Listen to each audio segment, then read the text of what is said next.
Merhaba arkadaşlar, yepyeni haberlerle karşınızdayız.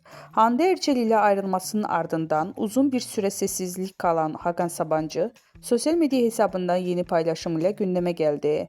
Ünlü iş insanı spor salonunda çektirdiği bir kareyle dikkatleri üzerine topladı.